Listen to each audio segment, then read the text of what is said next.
Hey, Mike with Nerd Problems Gaming here, the channel where we go through the good and bad of everything nerdy to make sure you spend your time on the best of the best. In today's video, I'll be doing a retro review on the G.I. Joe video game for the NES, so let's get into it. You know, I think G.I. Joe for the NES is a very underrated and overlooked game. I think most people hear about it or have thought about it in the past, and they think, you know, how could a game based on a cartoon show and an action figure line really be that good? And you would definitely be wrong, because this game is great and it's one of my favorites on the NES. So in this game, you take on the role of the G.I. Joe heroes and you go out to fight the evil Cobra Command, and you'll traverse through various stages and environments taking on the various Cobra villains. And so the music and graphics in this game are great. There's even cool little cutscenes in the game that show you more details on the environment. But the gameplay itself is very similar, again, to like a Contra style game, but then also kind of having end bosses that are similar to like a Mega Man type villain, but then you play as the Joes fighting them. You don't obviously absorb their powers when you beat them like Mega Man, but it's a similar type of concept where you get through the stage and then stages will have various bosses to fight at the end. Now each playable character has their own unique stats, which is really cool, and I think pretty advanced for the time. It's kind of almost like RPG elements where they have different abilities for their melee attack, their gun power,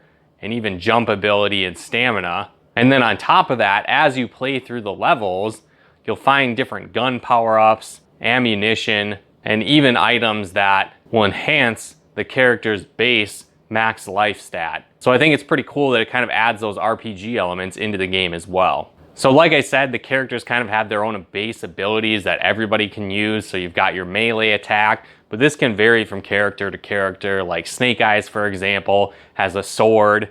The Blizzard character, which is kind of like a skiing G.I. Joe, made for winter, has like a knife they use, or some of the heroes just attack with their fists. Each character also has a gun ability, but each one of these is also unique to each individual G.I. Joe. And that's really cool, because as you gather these gun power-ups, their specific gun abilities enhance as well. One thing that's also pretty cool is that Snake Eyes has a gun that's kind of like an energy blast, but it doesn't actually use bullets. And so as you're playing through the stages, sometimes you actually do run out of bullets. So that's a very valuable ability to have in the game. Now, like I said, the game is like an action platformer, but it also combines some puzzle elements as well, where some of the stages you need to go through and find different bomb locations and plant explosives, and to take out the various Cobra Command bases around the world. Another neat aspect to the stages is that there's a lot of different hidden secrets throughout the levels where you can break through walls or just run through secret invisible walls and find the various power-ups that upgrade your characters. There's also different vehicles that you can equip. One of them, I'm not even sure what it is, but it's kind of like a hovercraft almost that can attach to walls and ceilings. You can ride helicopters and more throughout the different levels if you find them hidden within them. Another aspect that I like, again, is that you can take different characters on each mission. So each mission that you go through kind of has a base G.I. Joe that's the leader of the mission, that's best suited for it, but then you can bring on other G.I. Joes that you think you want to take as well. And again, this is cool because you can build up the different characters to kind of create a balanced team, or you can bring a powerhouse with you, or again, a specific G.I. Joe that you think will do well against the various bosses and enemies in the stages. I think this also really adds to the replay value as well, because again, you can go through the game with a different combination of G.I. Joe heroes every single time you play. Another thing that's kind of cool is that within each mission you can bring 3 G.I. Joes, but if you fully beat the game, there's kind of a second mode or a second mission that you go through where you bring 2 Joes.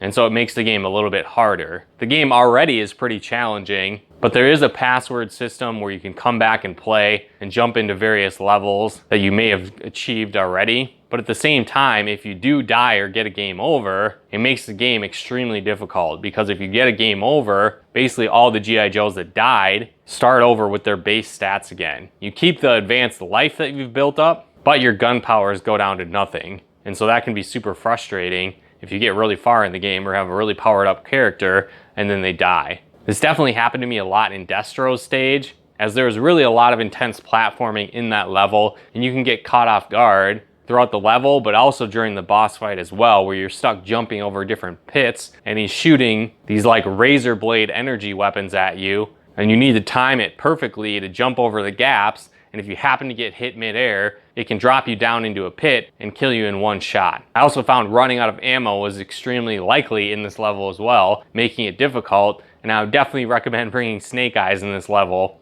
if you play through this game. Now for me, I played it recently and it took about 2 hours to beat the game, and that included a ton of deaths in Destro's stage like I talked about. I'm certainly no speedrunner by any means, but I kind of felt like I had muscle memory going back into the game, where I used to play this a ton when I was younger, but now jumping back into it, a lot of it came back to me. And so some of the stages were a breeze compared to others, but I definitely remember when I was little dying a ton and not making it very far and just playing the game over and over and over again until I was able to get good at it. So I think you'll get a lot of playtime in this game as well, and it's definitely worth checking out. Also, if you do like this first G.I. Joe game, I would recommend checking out G.I. Joe The Atlantis Factor, which is the sequel to this game. It's a similar play style and a lot of fun as well.